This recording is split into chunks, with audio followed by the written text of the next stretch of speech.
Una de las ironías de la vida política de Robespierre es que desde el principio él estaba totalmente en contra de la pena de muerte. Y por supuesto se tendrá que comer sus propias palabras cuando más tarde se convierta en un defensor acérrimo del terror y la guillotina.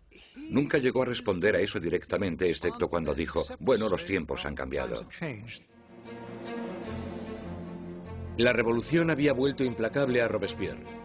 El que fuera un apasionado defensor de la libertad de prensa ahora restituye la censura, vestigio del antiguo régimen. La Iglesia ya está siendo atacada y él se queda de brazos cruzados mientras uno de los revolucionarios más radicales, Jacques-René Hebert, hace una nueva propuesta: la descristianización. En plena crisis de la guerra y en plena rebelión interna, la gente empieza a decir que la culpa de todo la tienen los curas, la religión. Y que lo que tenemos que hacer, si queremos salvarnos de los enemigos de la revolución, es destrozar el poder de la Iglesia Católica. La superstición, el fanatismo, eso es de lo que trata la religión y por tanto lo que tenemos que hacer es erradicar todo eso. Las calles que llevaban la palabra San son cambiadas de nombre. Los iconos religiosos son destrozados y reemplazados por tributos al nuevo santo, Marat. La Iglesia parecía simplemente ser el enemigo de los revolucionarios radicales. A las iglesias y las catedrales les arrancan los altares, rompen las vidrieras, rompen las estatuas, simplemente destrozaron toda la riqueza de la Iglesia. Por supuesto, a los europeos esto les chocó, incluso más que la muerte del rey. Ni siquiera salvaron el calendario cristiano. Los años ya no son numerados a partir del nacimiento de Cristo, sino a partir de septiembre de 1792, el año del derrocamiento de la monarquía. Ahora es el año 1. A los meses se les da un nuevo nombre según las estaciones. Julio se convierte en Termidor, abril en Floreal. Los meses duran 3 semanas, cada una de 10 días de duración.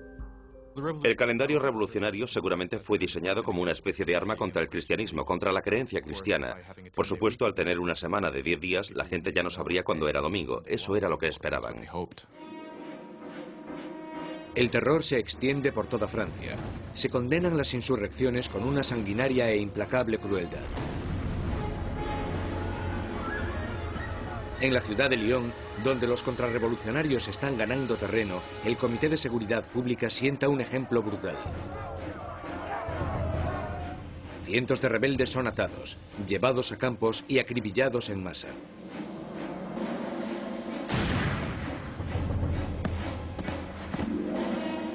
Una región llamada la Vendée, al oeste de Francia, también se ha convertido en bastión de la contrarrevolución.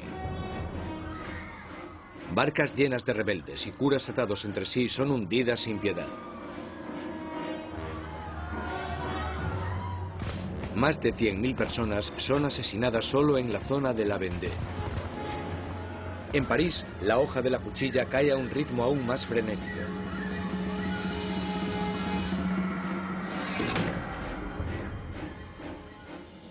Pero los ejércitos franceses están finalmente obteniendo victorias en la frontera. Bajo el mando de un magnífico joven comandante llamado Napoleón Bonaparte, el ejército francés obliga a la Marina británica a realizar una humillante retirada en Toulon. La revolución está en su punto álgido. Robespierre está en su momento de más poder. Ha acabado con los enemigos de la revolución y ha asegurado su éxito sembrando el terror. Durante un tiempo, el terror fue un mecanismo muy efectivo para conseguir la unión del país, la unión del gobierno, y para luchar en lo que fue, después de todo, una guerra en varios frentes, en el frente este, en el frente norte, contra enemigos externos. Una guerra civil en la zona de la Vendée, que fue la más sangrienta de todas, y también una guerra civil contra los girondinos y otros revolucionarios en contra del gobierno. El terror había alcanzado sus objetivos, pero no se para ahí, y no parará hasta que destruya al hombre que lo sembró. Maximilien Robespierre.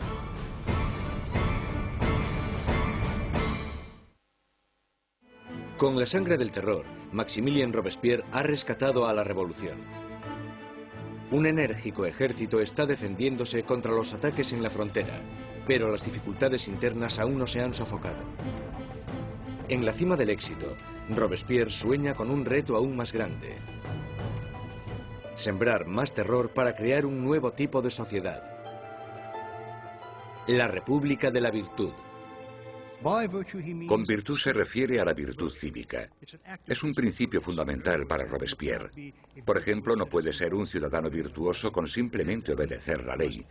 Debes de estar activamente involucrado en el trabajo del Estado, y eso incluye acabar con los enemigos del Estado. El 5 de febrero de 1794, Robespierre da un discurso destacando su filosofía. El terror sin la virtud es desastroso, pero la virtud sin el terror no vale para nada. Asocia la virtud con el terror. El terror en ese momento se convierte, a su manera de ver, en un instrumento con el que crear virtud. Pero otros no están de acuerdo. Para Danton, la revolución está yendo por el camino equivocado.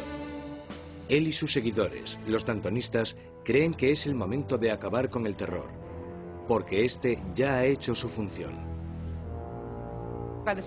En la primavera de 1794 las cosas empiezan a mejorar.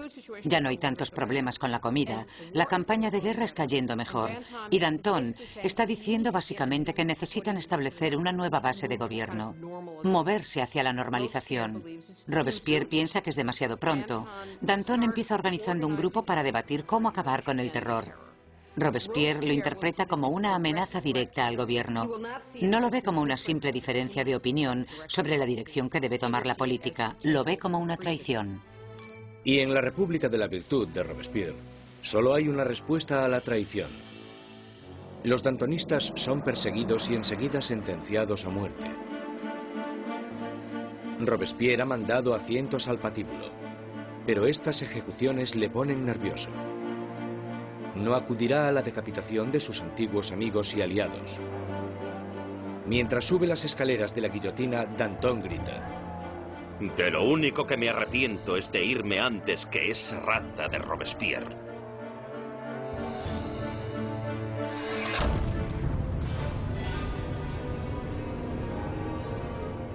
Con los dantonistas fuera de su camino, Robespierre inicia en Francia un periodo aún más sangriento y terrorífico. El Gran Terror. El Gran Terror es el nombre de la última fase del terror que duró desde la primavera hasta el verano de 1794. En este periodo, el ritmo de las ejecuciones empieza a aumentar de verdad, con lo que se desata el miedo, principalmente en París, aunque en todo el país empieza a aumentar de manera exponencial. Se calcula que al mes en París se realizaban 800 ejecuciones, y al final del periodo incluso más.